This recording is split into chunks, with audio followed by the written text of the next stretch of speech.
We're back here on the Figure 4 Fallout right here on WCCR 94.5 The Crossroads, and joining us on the phone lines at this time is TNA Superstar Magnus. Magnus, thank you for joining us on the Figure 4 Fallout today, man. Great to be here. Thank you, guys. And we're definitely looking forward to seeing you in action tomorrow in Corbin, Kentucky. Of course, though, a lot of British wrestling background for you, if you will. Yeah, absolutely.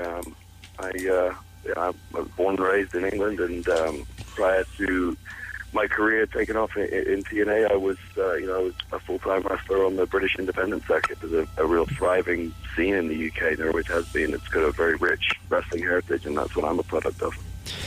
And I know there's probably quite a few differences in British style of wrestling and of course the over here in America with like WWE and TNA and that. Well, I won't necessarily how easy was it transitioning over, but how did you transition over with it?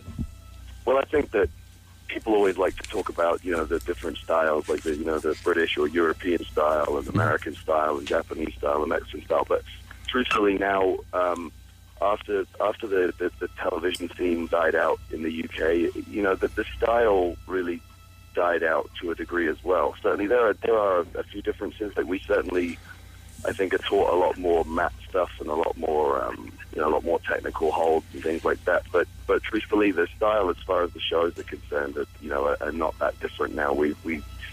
Most UK shows you'll see work in a very similar way to what people are used to doing in America, because our audience, my generation and even the generation before that was really brought up on American wrestling. That was what we saw on television. So that, naturally is how the next generation then performed. I know ever since you probably broke away from British Invasion and all that, you seem to be the breakout star from that group. And of course, I mean, you've done a little bit of tag team work with Samoa Joe and all that, but working over into that singles career, and we were talking to James Storm a little bit ago, how you don't see a lot of, I guess, wrestlers make that transition over from singles wrestler to tag team wrestler, vice versa. Some of the other ones kind of maybe get tossed to the wayside. I mean, lack of a better term there. But it seems that you've also been another one of those that have done pretty good in the singles career path as well. I think that whole kind of idea that a tag team, guys from a tag team can't break out into singles is one of those things that people cite precedent and they look at previous examples and then they just use that and turn it into a sort of stigma that they can apply to other people. But truthfully, everyone needs to be evaluated on an individual sort of case-by-case basis. I certainly never really considered myself to be a tag team wrestler or a tag team specialist or anything like that. When I first came to TNA, I was very, very young and very green, and so the tag team was the best thing for me to be in. But I've always had a singles path as well. So then, the stuff with Joe just kind of happened organically. We ran with it, but it was more of a case of two individual styles coming together very well to make a successful team. But we never had a team name. We never, changed our look or our gear or anything like that. And for that reason, because we were an example of how two individual sort of styles blended together very well to make an effective tag team. And that's why we had success not only here but in Japan. And then when we broke away, we had the same reasons that made us a good team together also made us good opponents, in the fact that our styles and offense complement each other very well. So it also led to some good singles matches between us. Now, also you write a little bit of a monthly column in the Fighting Spirit magazine we see, and how'd that come about?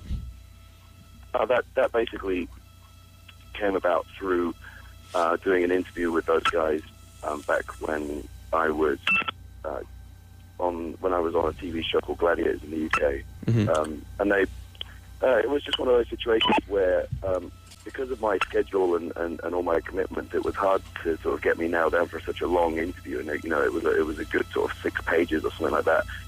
So I suggested that they send me the questions by email, and I wrote the responses, and then after I wrote the responses and sent them back, the editor at the time, James, kind of said, you have a really good natural writing style. Have you ever thought about, contributing? And I sort of said, well, yeah, because truthfully, I had that in mind. I'd hoped that he would see that, and because I've always enjoyed writing, and so that was just one of those things where we just kind of, and I've really enjoyed it, and it's been a really good deal, and I've stuck with him ever since. Even though we've the magazine's been through 3 different editors since I was taken on as a columnist. They've kept me on as a columnist the whole time because it's been really well received and it's very popular. So I enjoy doing it. It's a good way for me to communicate with fans, and writing is very liberating. You get to sort of express yourself in a different way.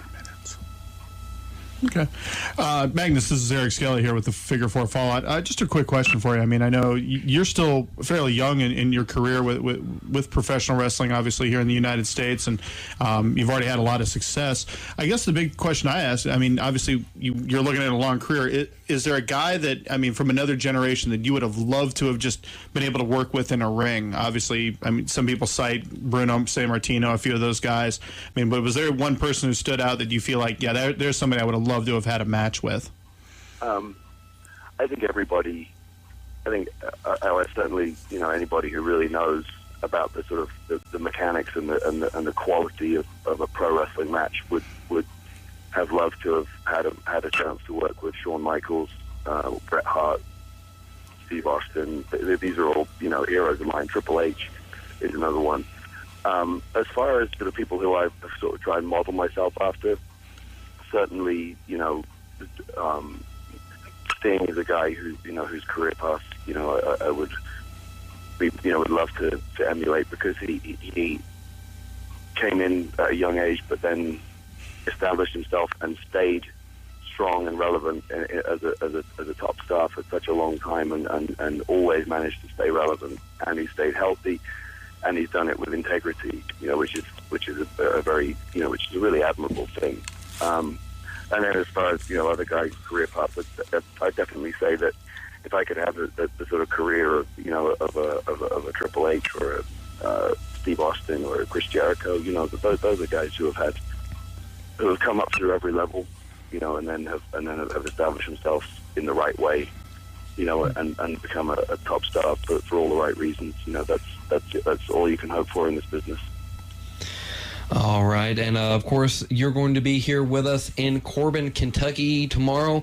What does Magnus have planned for Corbin?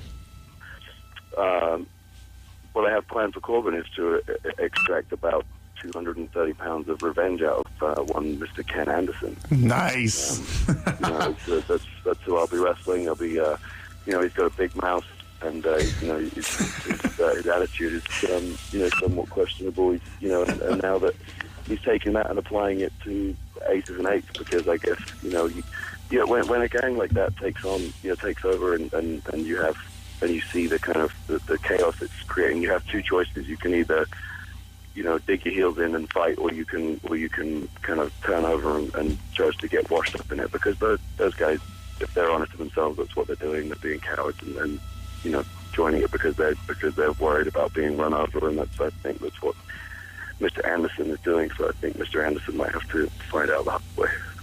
Well, I know none of us will disagree with the fact that Mr. Anderson has a big mouth. So not at all. Definitely looking forward to seeing you on Impact this evening, and definitely looking forward to seeing you in Corbin, Kentucky tomorrow. Before we let you go, to the arena in Corbin, guys, it's going to be a good night. Definitely, it certainly is. I believe they're doing a autograph session beforehand the show around 5:30. Yeah, a big meet and greet where the guys get there, where the fans who buy that package get to meet all of us and get all their things signed and get pictures and all that kind of good stuff. And it's a really hands-on interactive experience. It's very for a wrestling fan, it's a real must-have. Definitely. Before we let you go, would you mind doing a station promo for us? Absolutely. All right. Whenever you're ready, we're ready for you. Let me know what you need me to say. We're the Figure 4 Fallout on WCCR 94.5, The Crossroads. Yep, I got it. My assistant here had written it on a piece of paper but hadn't pointed it out to me. All right. Hey, this is TNA Superstar Magnus, and you're listening to the Figure 4 Fallout on WCCR 94.5. All right, Magnus, thank you very much for taking the time to speak with us here on Figure 4 Fallout, and we will see you tomorrow in Corbin, and hopefully seeing you get a victory over Ken Anderson. You got it. Thank you, guys. Take care. Thank you. All right.